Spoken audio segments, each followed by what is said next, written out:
Hello, this is Friendly Cat, and this is a guide to political power usage for single player, particularly achievement runs and the most challenging achievement runs. I've received a few comments on some of the last guides I put out asking for more information on what political power usage is, what kind of economic laws, when am I going on mobilization, how do I value those things, and so this is a guide designed to help and assist everyone who's primarily using this for single player but achievement guides. So we're going to break this into two parts, really the income or the gaining of political power, and then we'll spend a lot more time on how we spend it. So first thing first, understand that we get by default 2 political power per day, and then it is modified by either bonuses or malices. So in this case, we got a base value of 2. Our political leader, Benito, is giving us a plus 10%, and then due to low stability, we have a minus 3%. It's very important to understand that we have 2 per day. A lot of folks think you've got 1. You do not. You've got 2. Now let's go on to spending. Now the reason folks perhaps rightfully say I've only got 1 per day by base is because of course I'm taking a national focus. And once I choose a focus, then it goes down to 1 per day. But that taking the focus is a choice. You do not have to take it. And I mean that with all sincerity.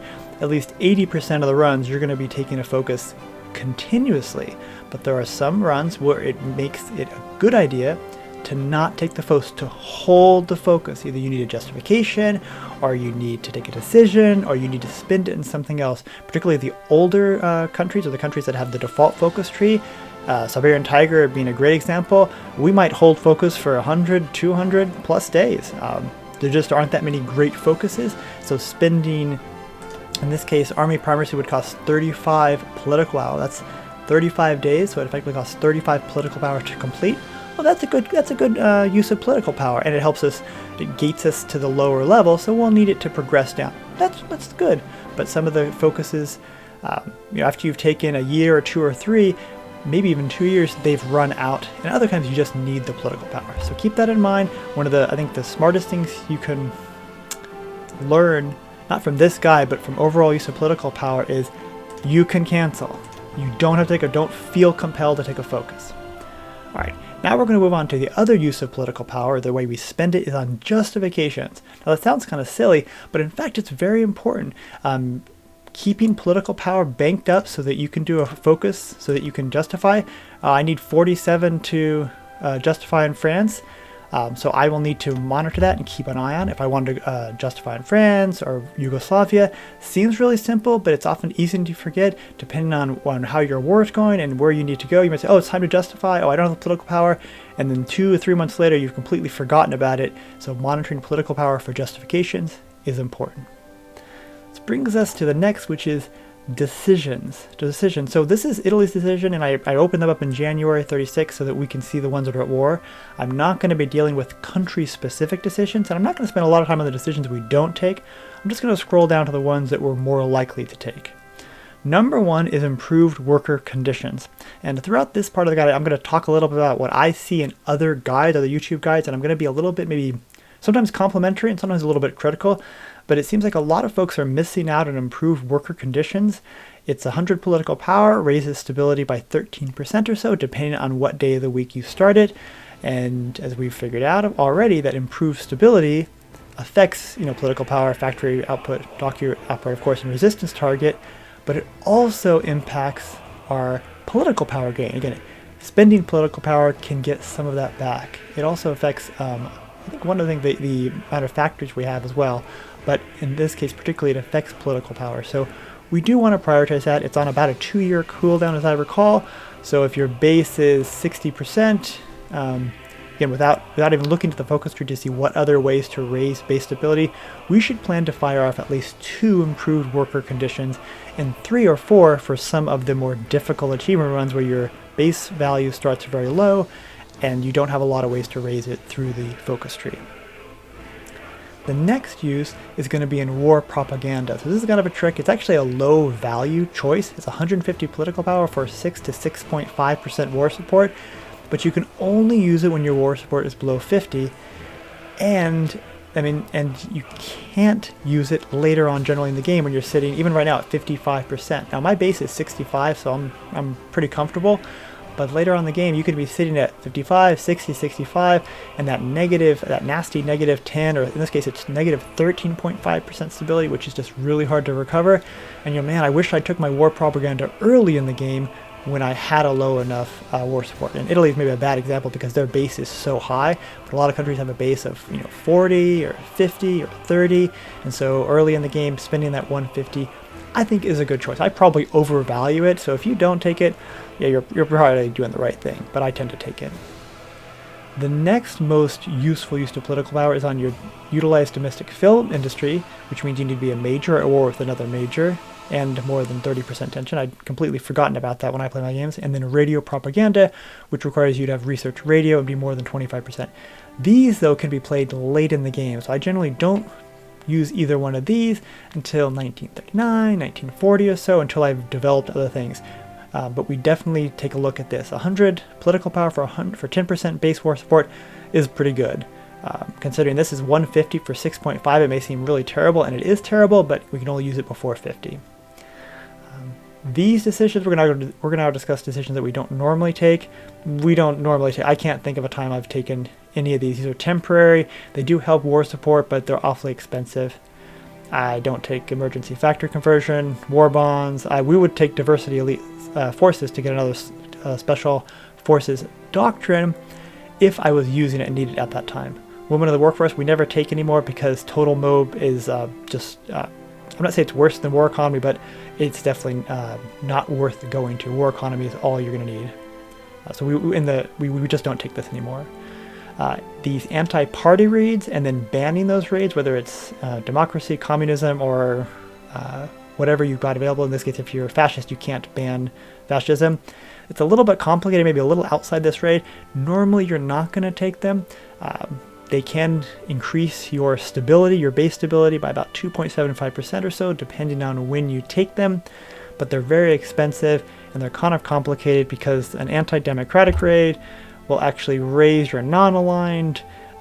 So you're probably better off leaving those alone, or maybe playing around a non-Iron Man using the console commands to see what actually happens when you press that to decide whether that would work on your game. But for the purpose of political power, I generally don't use those very much.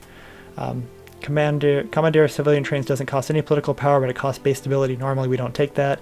And same with this one. Anything that reduces base war support and base stability for a building slot, and even if it's free, we wouldn't take it, but political power we would not. If you see these type of decisions, proclaim a formidable nation with a lot of cores, yeah, we take that. All right. Now we're going to move on past decisions to the political tab.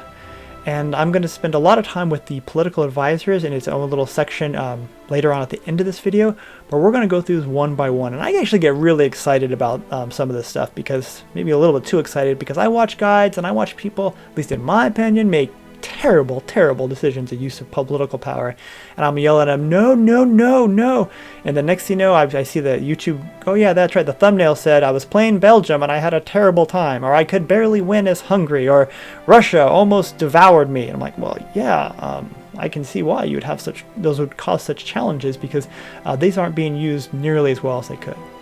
So certainly, if you're being challenged with Hungary or Belgium or Italy or Spain is pain, then yeah, you're gonna have a hard time with the real challenging achievements like Siberian Tiger or Portugal,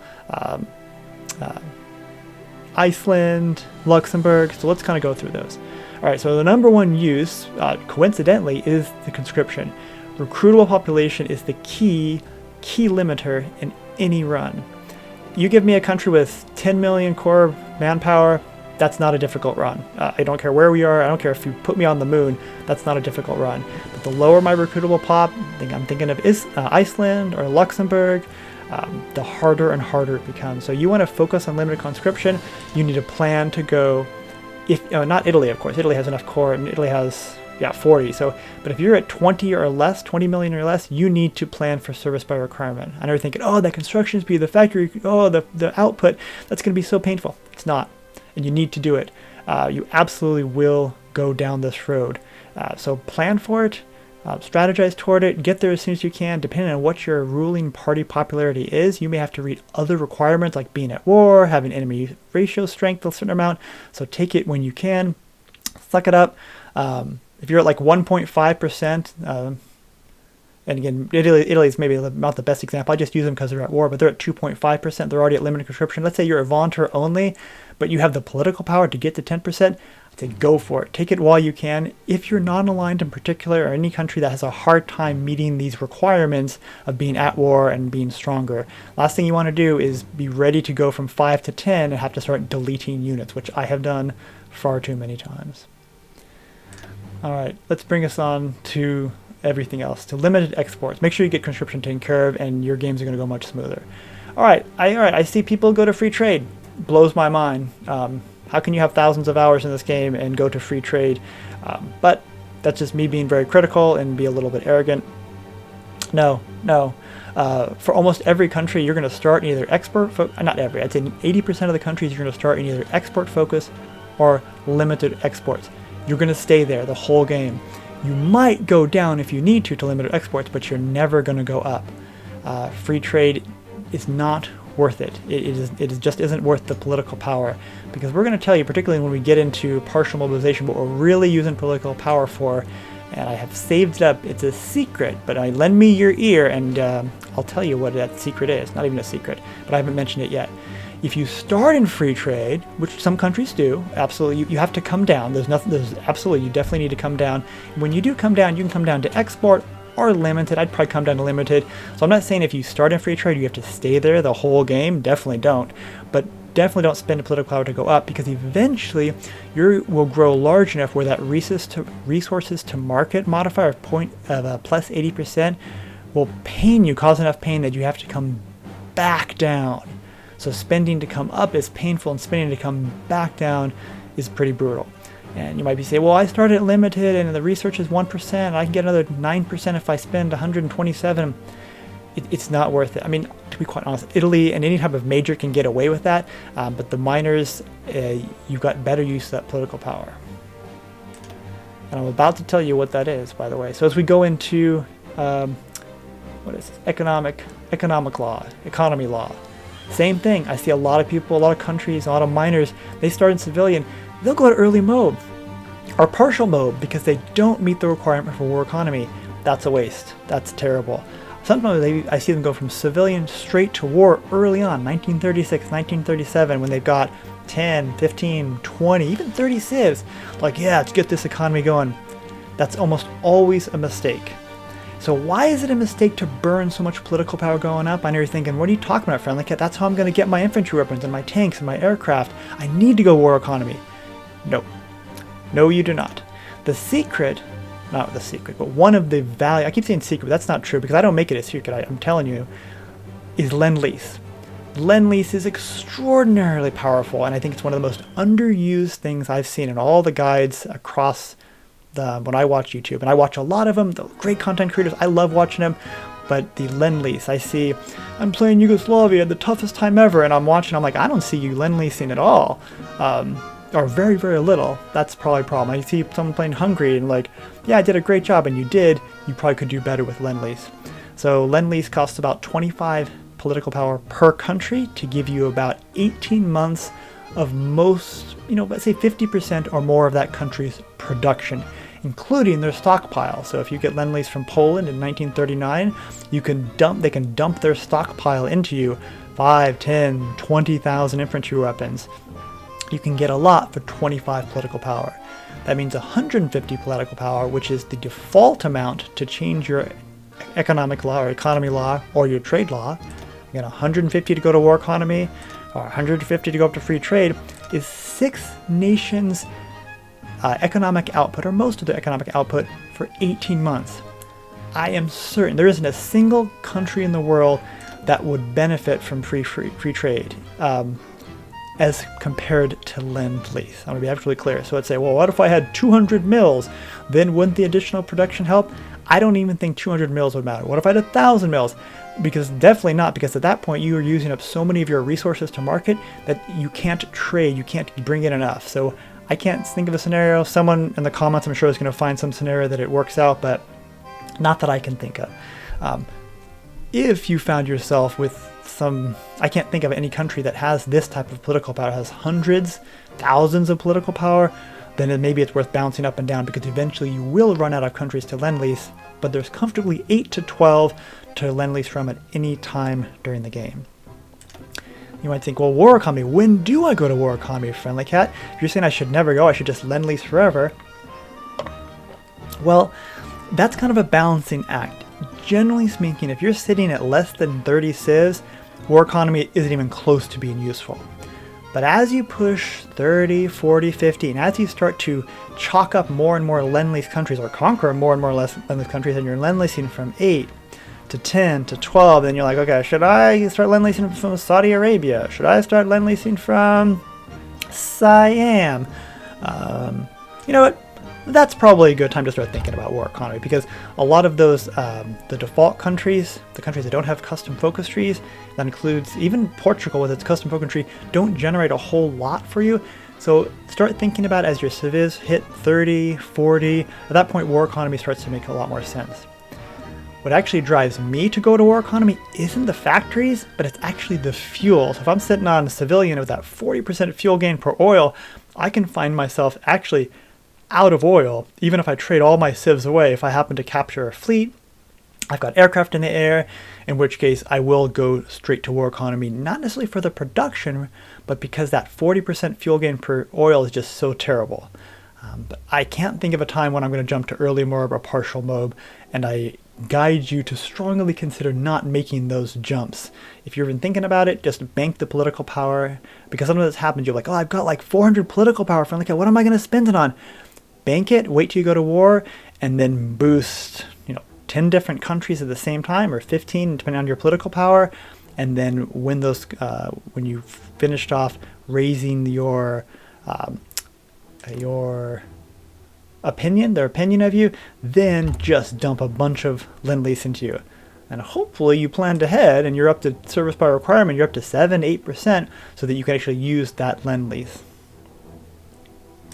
So that closes up economy law. Now that I've just hated on enough people for going to early MOB and partial, or jumping to war economy so early, let's try to be a little less hateful. I'll try to be a little less hateful, I should say. So political advisors, I'm going to go into detail with a bit of a tier list at the end of this. So I'm going to skip over to MIOs, which are pretty easy.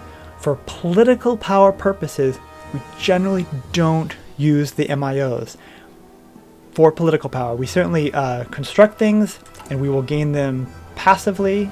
Like here, the infantry weapon, we would use the Beretta because that doesn't cost anything, but we would not research using the MIO, because it's not a bad use of political power. It's actually a good use of political power, but I'd rather bank it for lend-lease. When the time comes, when I've kind of exhausted all of the lend-lease countries, I'm lend-leasing from 8, 10, 12, or maybe even 14, and I'm sitting on 100, 200 political power. I've gone to war economy. Maybe a limited export or export focus. I'm well into service by requirement. This should have been done a long time ago, by the way, long before I maxed out lend-lease. And I got my political power, my political advisors. Then I will start taking MIOs, because they do help pull their faster research, and they do let you progress down the tree, their little MIO tree, and that is very helpful. Don't get me wrong, that is very helpful. We just need the political power and something else. Again, I'm not going to go too much more into MIOs just for political power usage. For industrial return, concern, same thing. We almost never touch these until late. The worst part is that the later you wait to take these, the less they help, because they help research. And if you take it in 1940, what do you use it for? 1941 tech. Some of these, I don't see anything here, have unusual things that let you do like a plus efficiency cap or reinforce rate, and so I might take it for that. But sometimes, a lot of games, I won't even take this at all, because by the time I get there, the game is just about done. Theorists, I think, are reasonably useful. A lot of it depends on how much you plan to use it and what you're going to use it for, because they all cost 100 to 150 political power. Usually they cost 100.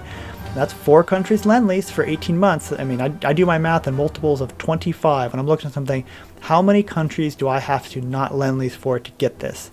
4, 6, 50, so it's 2. If I take this guy, I give up 2 countries. And if I haven't exhausted lend-lease, I'm very cautious to take these. And I would advise you to be cautious too. At some point, I think these two might see a DLC rework, and they might be more useful, just like the MIOs did, but right now, I would just be cautious to take them. I do generally take, if there's an army advisor, I generally will take it. but it happens later. Alright, on to Chief of Army. Now that I've just told you don't spend your political power on anything but conscription and lend-lease, Chief of Army is actually very important. Because of the army experience gain, we cannot modify our troops without army experience, or divisions I should say. We cannot make the divisions that we need, so we do need to take this. And there's often a fight between the conscription and the army as far as which one do I take first, and I would generally take army first because it takes a while to tick up that army XP. And again, I'm not going to talk about which one of the different advisors to take, just to say that we do take them, but we try to take the ones with the highest army experience gain, even if they're the least useful. So in this case, either one of these are fine because they both give this one's the priority because it's 0.30.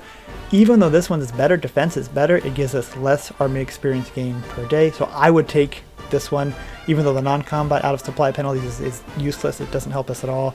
I would still take that over this. This we actually take because it helps Marines.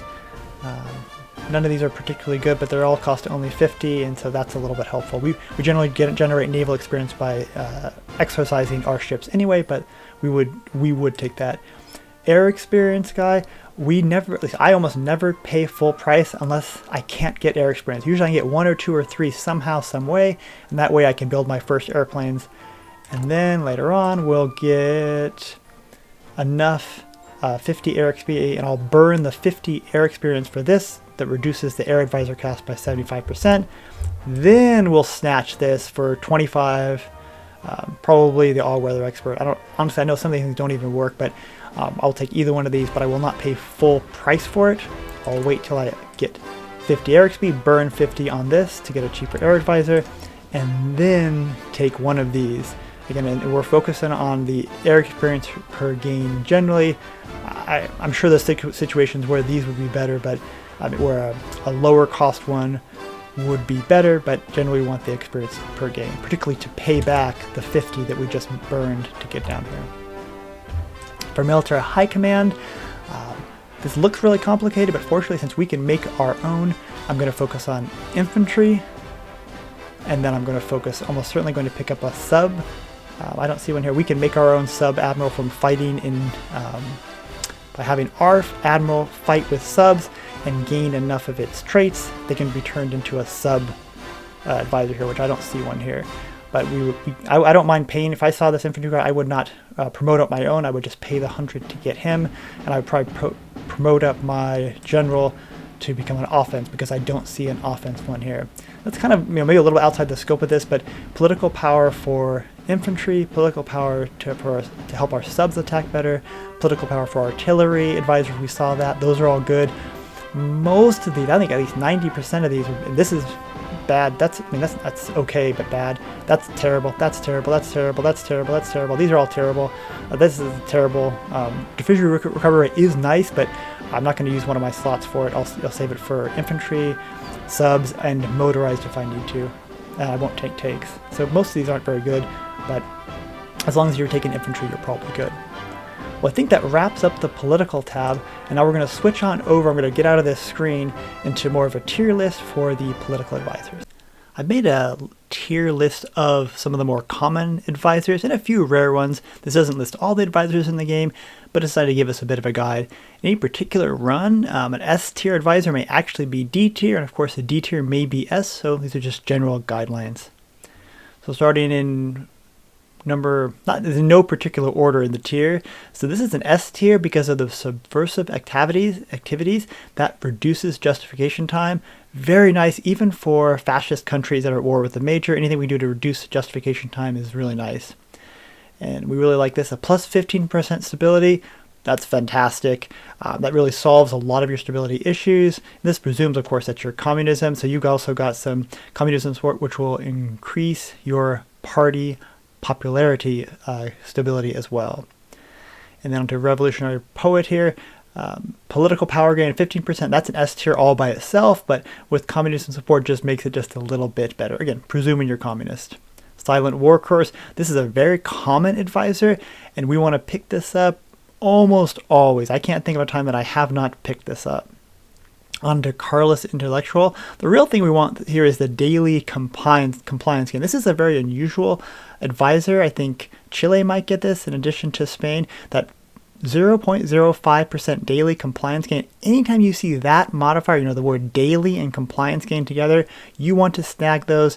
Those are very powerful. Either advisors, national focuses, spirits, ideas, any national spirits, anytime we can get that. The political power is really just a little bit of a bonus on top. This one is ridiculous. Now we're getting to a little bit of the ridiculous. These are the very odd ones. 15% efficiency cap is a little bit out of control. The factory output is amazing. But anytime you see efficiency cap, large numbers, even 5, 10% with a little bit of factory, that's very powerful. Efficiency cap really improves your production. This guy, a lot of very good things going on here. Again, a little bit ridiculous. 10% war support, the 25% justifiable war crime. That's the real thing we want as an S tier. Anytime I can reduce my time to justify war goals, fantastic. Non-core manpower, this 5% is additive, not multiplicative, so you don't get 5% more manpower than you would otherwise. That's not very much. That's actually adds to, so depending on what your compliance level is, this can be quite a bit. I'm not saying it's going to be twice as much or 3 times as much, but it's going to be a lot more manpower from your non-core than it might first appear. On to the last of the, again, not to say broken, but just really borderline overpowered. We've got the daily compliance game, which alone is ridiculously good. Non-core manpower of 10%. At this point, things are getting really out of control. I think the Iceland gets a plus 20% non-core manpower. Again, it's additive, so it's not 10% more than what you normally get, which might not be that much. I think it's actually additive, so it's a lot more. Anytime we see resistance target, in political advisors or national focuses, national spirits, ideas, we want to tag those mission resistance targets are extremely helpful.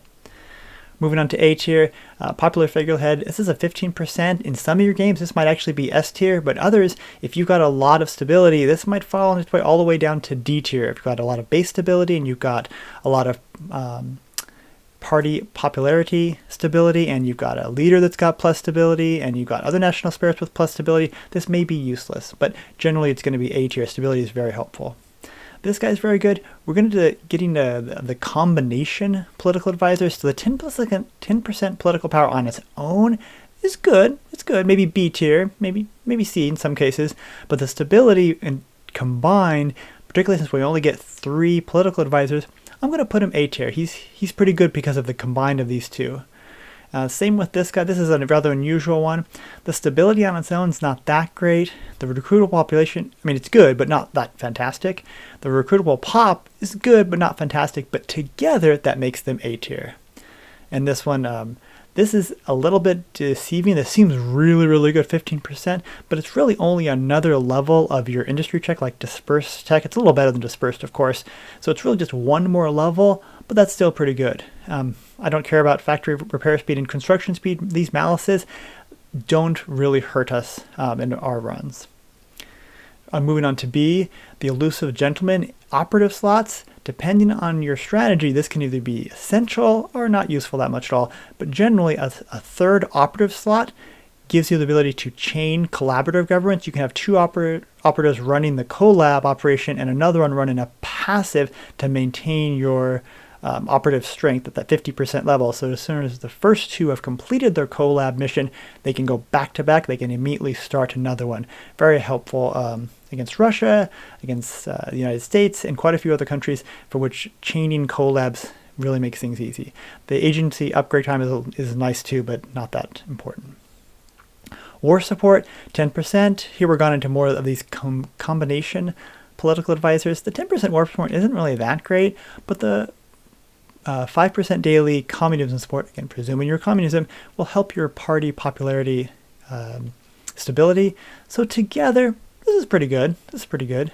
Prince of Terror is a very common political advisor. Damage to garrison is deceptively good, particularly if you're using it with a garrison law that reduces garrison damage. This is, I can say, additive, or I guess, subtractive, you could say. It's not multiplicative, so that if you're already at, let's say, a minus 50% damage to garrisons due to your garrison law, this cuts your damage to garrisons in half again. It's from -50 to -75. So this can be very helpful in reducing damage to garrison, which effectively reduces manpower. The non-core manpower is not too bad, and the foreign subversive activities is not useful for us. On to some of the more unusual ones. Political power gain on its own is pretty decent, and the politifactory output's not very great, but together they're okay. Efficiency cap, even these minor 5% efficiency caps can often be more than 5% of your production as long as your actual efficiency cap is less than 100. So that's helpful.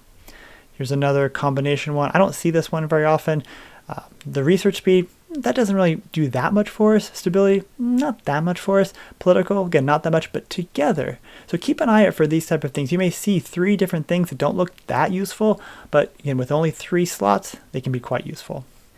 Now this communist revolutionary, or the daily party support, whatever it is, communism, non-aligned, fascist, democracy, is a very common advisor in all of particularly the non-DLC focuses. Those countries have it.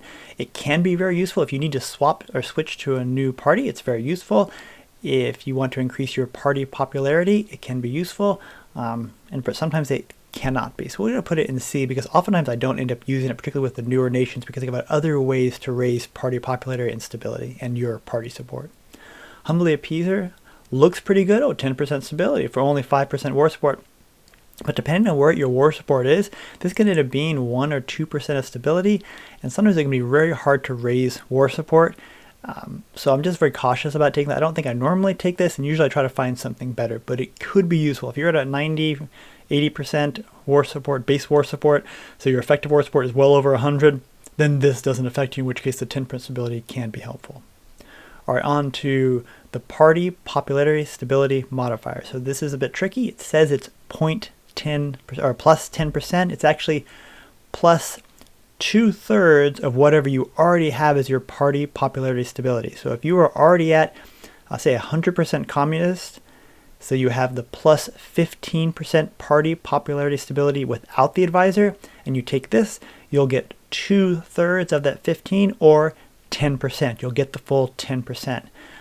But if before you take the advisor, you have 7.5% party popularity stability, before the advisor, and you take this, you'll get 2/3 of that, or 5%. You'll get 5% more. So I know that's very tricky. There's a similar type of idea going on in one of the army, spirits of the army for non-aligned and fascist, where it says plus 15%. And what it really means is it's 100% more than what you already have. But 10% means 66% or 2/3 more than what you already have. So the greater your party support, the greater your party popularity before you take the advisor, the more you benefit from this one. The additor looks kind of good. Stability is not that bad. Political power isn't that bad. Sometimes you need the stability, in which case we would take this, but a lot of times we try to find something better.